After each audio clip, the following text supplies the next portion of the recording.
Okay guys, Chris back with you on CC's Aquatic Adventures, and today we're going to take this yellow peacock to its new home.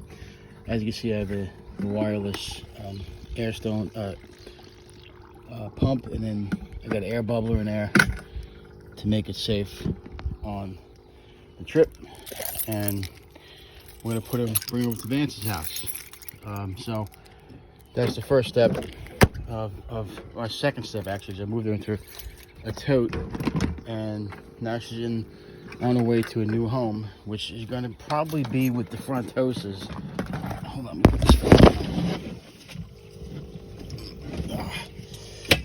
and yeah, she'll probably go back home with the front hoses and the arowana.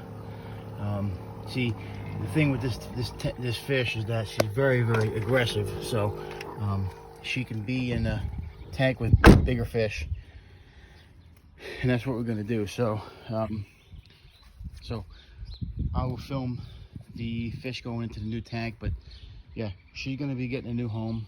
It's just better off for everybody, and then we could see what's going on with 55 after she leaves, and if we have any more aggression issues, we will obviously we will make some changes and bring her into you know, a different situation. So see what happens. So yeah, this morning I woke up and came in here and had a flood on the floor, you see. So what's good about having this stuff in the garage is that it doesn't leak all over the carpet anymore. What happened was, if you look in here, this is an old-fashioned Eclipse unit. If you put something up here and it gets clogged, backs up, overfills all over the floor. So that's what happened this morning. So what I did was, I did have some ceramic media in the bag. I'll tell you real quick. I put the ceramic media down here in the tank. Just hide it behind there. And now we just got the polyfill up here. And there's usually a little spinning, like the old Penguin filters, you know, the spinning bio wheel filter, but I lost that. I don't really need that. It's only a 10 gallon or 15 gallon, sorry. So I figured it out last night. I also got the green algae off here, but yeah, I woke up to a mess this morning. But like I said, it's good to have the stuff in the garage because, you know, it's pretty much an easy cleanup. If I had a squeegee, I'd be able to squeegee out of here, but you can see that's where I had the yellow fish. This way I'll be able to unplug the heater and get her into a new place and use less electricity. That's what we're trying to do here. So that's unplugged. We're good to go now. So we can drain that tank out, and now I'll have room there. Depending on what I want to do, I might be able to put like a little pond there or something else. We'll see. We'll see what we're gonna do. I might put the pond on this wall here. Anyway, the only reason why I made this video is to get that fish into a new home. And yes, if you can't own them, rehome them. That's what we're doing, just to protect the nature of these guys down there. There's a little bit of aggression going on, nothing crazy. I did move the polar cichlid, polar convict in there. You can see in the back there's another convict. They look like they're laying eggs. And, well, we'll see what happens. But I plan on using one of those tanks downstairs as a breeding tank once I get rid of the jaguars, and we'll use that 30 gallon as a breeder, grow out for the convicts. If they're starting to lay eggs, we'll move them, and then I could do something else for 55, maybe move some cichlids around, or maybe get a bigger tank and then move these guys into this tank and then get rid of this 55. So I do want to have a couple more big tanks than I have, but we'll see what happens in the future. But that's what we're doing right now. So let's go over to Vance's house and get this guy into a new home. Okay, so we're at Vance's house, and there she is. Looks like her color's off. It's not yellow anymore, but she's been living in a bucket for about a week and a half, 2 weeks. She'll color back up. You're abusive, that's why. But she will do well in that tank because she's very aggressive. As you can see, it's a big African cichlid. She's bigger than normal. But we'll see how she does in there. She can't be any worse than killing 3 fish. Anyway, those are the frontoses. See, they're doing great. They look awesome. Pretty much got that whole side of the tank, looks like.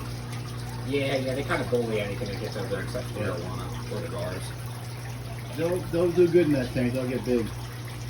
This is a beautiful tank. What size is it? 250? 280. 280 gallon. The arowana, a couple of gars in there. And as you can see, the red devil in there too. And the leporinus. How's the leporinus doing? Is he eating? Eat shrimp. A lot of it. So you can see they're well taken care of. That's why we rehome them. They get a better life. Much better than being in a 55 gallon, I guess, huh? All right, guys. Remember, if you can't own them, rehome them. That's what we do on this channel. See the arowana eating that shrimp. Oh yeah. That's Two frozen pieces. It's a beautiful arowana. Damn. I love that thing. Oh, you're cool. Beautiful tank. Yeah. Kissing drone, they got big too. Oh, that ain't. No, I bought that one that big. Oh, is that big? My little one's still over there. Oh, okay. Yeah. Anyway, you guys see what we did. So she just bullies anything that's orange. I don't know what her problem is. She doesn't mess with any of the other fish. She'll be alright. She was she was living with Oscars that were 2 times her size. Yeah. So. Yeah. Oh yeah, no, she holds her own. I think actually the mini flower horn in hers actually got We were planning on doing a video with the Oscars, but we're not sure what's going on with the new owner of the fish. I don't think she knows what she's doing, so we have a problem with the tank. We might go over there and look at it to see what's going on, but apparently the fish are still alive and healthy, but she's having an issue with the tank itself. But if you're doing a sump, you have to have some kind of experience, and it takes a little bit to get used to, but we'll see what happens. Maybe hopefully we'll get over there and do another video of the Oscars. If not, we'll just build a pond and get more Oscars. Anyway, I mean that's a bad way to say it, but the Oscars they're doing good and they're alive. So, but as you can see, this is Vance's fish room there. There's another. Try not to get that part of the room. 250. I'm not. There's the other 250 I wanted to show you. It's 282. Yeah, it's 280. That's definitely. I would love to have that size tank in my house. Believe me. You can see those guys are. Well, hey, when I get to 780 gallon, you can have these. They look really good and healthy. Right, actually, there's the one you gave me, right down there. Oh wow. Yeah, How's she doing? Oh yeah, she's good. She just same as these guys fighting that flower horn. She got bigger. Oh yeah, she did. That's the one I had while I was getting picked on. Yeah. But look at her fins now. They look beautiful now. Yeah, well, she'd shoot all his. Wow, he got big. She was pretty big when I had her, but man, the parrotfish we have for some reason are the biggest I've ever seen. I don't think anyone grows them that big like we do. Yeah, I haven't seen it. That was actually the second one I ever seen get that big. So you can see, if you guys went to saltwater, he's got a saltwater tank there. It looks immaculate and clean. I got a scrubby glass. Big sump down there, but yeah, that's a good looking saltwater tank. Puffer. Is that a dog face in there? Yeah, something like that. And I also have a porcupine puffer. He's hiding behind the wall along with a princess parrotfish. He's a little crazier than me with the fish because I think I got him into it though. Oh no, yeah, it is your fault. I'm blaming you. It is my fault. But there's in here, and it looks like he's got a fajaka. Where the hell did he go? He's up there on the leaf. There he is in the corner of the leaf there.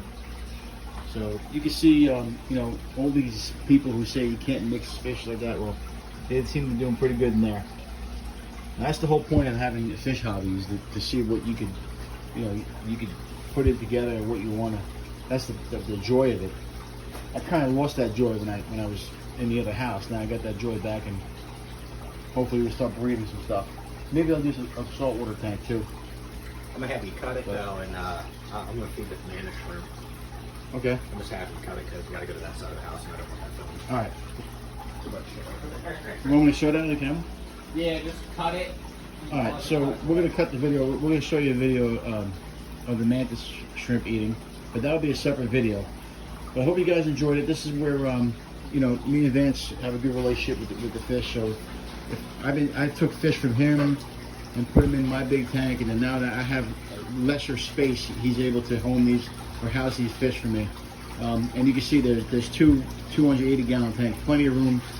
And these frontoses, that they'll grow out as big as they can. And you can tell, you know, people say you can't mix African cichlids with these people. Oh yeah, I don't follow those rules. I just mix whatever I want. I mean, they're doing pretty good in here. You can see all the fish are healthy and happy. There's no fin nippage or anything like that going on. You look at this tank. This tank's even worse. I have cichlids, flower horns, parrotfish, anticaras, 2 plecos, and a jewel cichlid and a gourami. Well, if you're a responsible fish owner and you see something going on, you could always, you know, maneuver. When you have multiple tanks, you can maneuver fish too. And you know, and if you're responsible enough, you know, people who aren't responsible don't know how to handle fish will have problems. But you can see these fish are absolutely healthy. And the space too. If you have bigger space and more room for fish to grab a part of the tank and have it be their side or be their, you know, part of the tank. This is why I want to do it. Actually, I would love to have 2 280s in my garage, and that's it. Just run those 2 big tanks. Maybe we'll see eventually. You guys keep following the channel. We'll make some changes in the fish room and in the fish nook, I'll call it. And till next time, like I said, if you can't own them, rehome them. Don't ask us to rehome them all though. Rehome them to your favorite friend, or if you know somebody who does rescue or has a bigger tank. All right, guys. See you next time.